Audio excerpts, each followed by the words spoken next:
just everything we've learned in the past week and a half put into one section. So solving a right triangle. How many things do I have in a right triangle? 6. I have 6. I have 3 sides, 3 angles, right? So when it asks you to solve a right triangle, you give me how many answers? 6. Okay?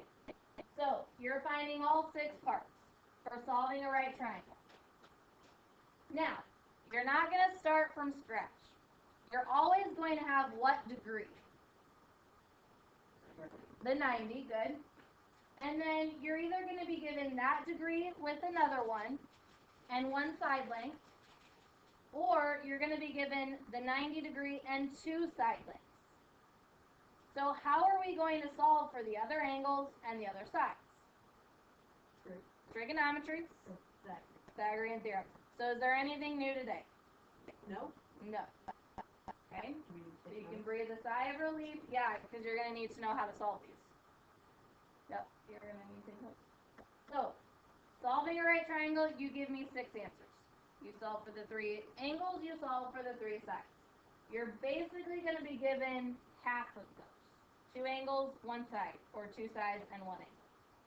Okay? Make sense? You don't have to write down that last bullet. You already know that. Okay? So let's do a couple. Okay? Let's round to the nearest 10. We're going to solve for the variables. So, what am I going to do first?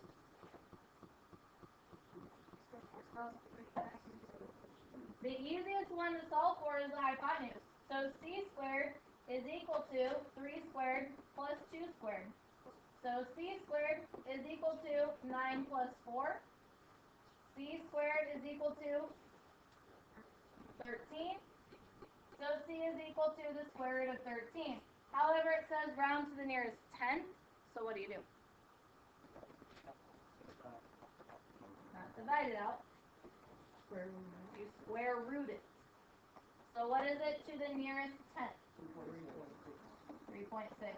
There's your first answer. What else do I have to solve for? A and B. So let's set up for A. I just choose to go with A first. So if I want to solve for A first, I'm going to plug in my 3.6. Now, personal preference, I always go with the numbers that they gave me, because I know for a fact there were no miscalculations in there for those numbers when I go to plug them in. I don't care if you do that. You can use the ones you find. Doesn't matter to me. But if I want to solve for angle A, I can use tangent of A. But I can use sine as well. I can also use cosine as well. Okay, doesn't matter. But I heard tangent first. So, tangent, how do I set up my equation? Tangent A is equal to 3 over 2. You have to know how to set up that equation. Okay? Now, what are we solving for? An angle. So, one word, how do you plug this in? The inverse. Good. So, it looks like this. Angle A is equal to, you're going to hit second tangent, and you're going to call up that function to the negative 1. Type in 3 halves, or what can I type in as well? The decimal 1.5. Round to the nearest 10th, and we get what? 56.3 degrees. Please do not forget the degree symbol. Okay, you're going to have 3 different answers. I got to know which one's the angle with the degree. Okay, now I have to still solve for B. So how do I solve for B? Do I have to use trig? No. I can just take the total being 180 and subtract off what I have. So the sum of 90 plus 56.3. So what is B equal to?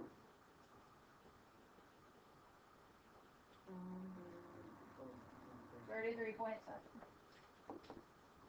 And there's your third answer. And then you were given the other 3. You're done. You're going to take off that line.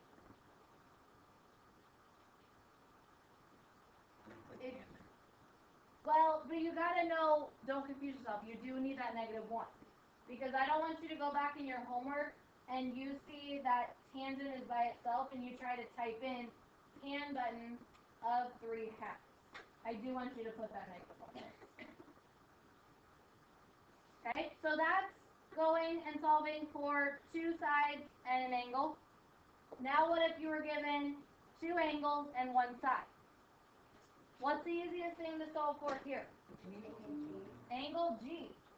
So again, it's the sum of 90 and 25, and you take that away from 180. So what is G?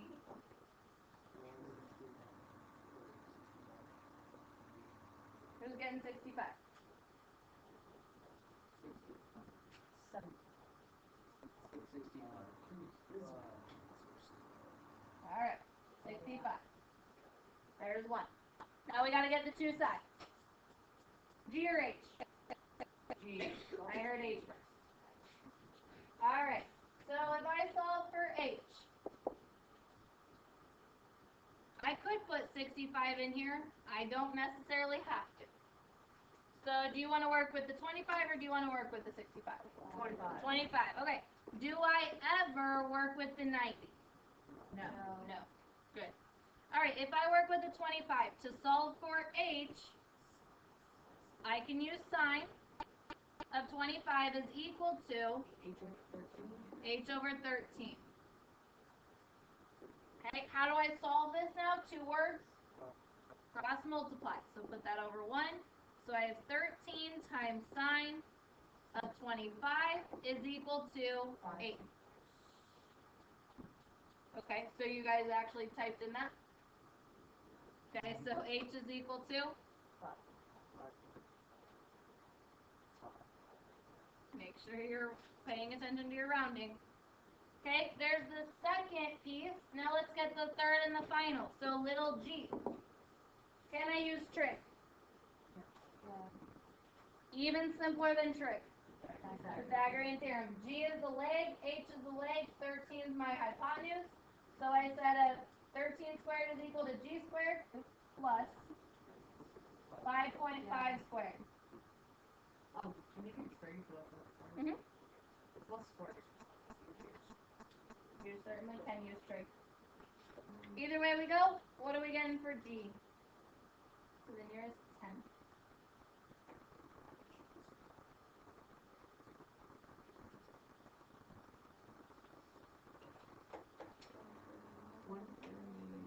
$1.8.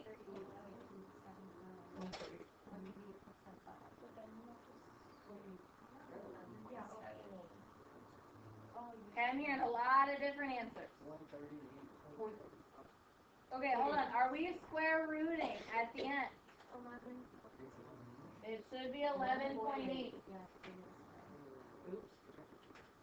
Okay, there are your three answers for solving the right triangle. Does this make sense? Okay, now, Kyler asked if we could use trig. For G, what could I set up if I use 25? Tan. I could really use cosine or tangent, right? So I can do cosine or I can do tangent. Could I use sine? No. Because it For doesn't 6. include the G. Right, if I use the 25 I cannot, but if I use the 65 I could. So I could also say sine of 65 is equal to G over 13, and I still would solve it the same way and get the same answer. So you really have 4 different options solving for that last side. Does that make sense? All right, any other questions?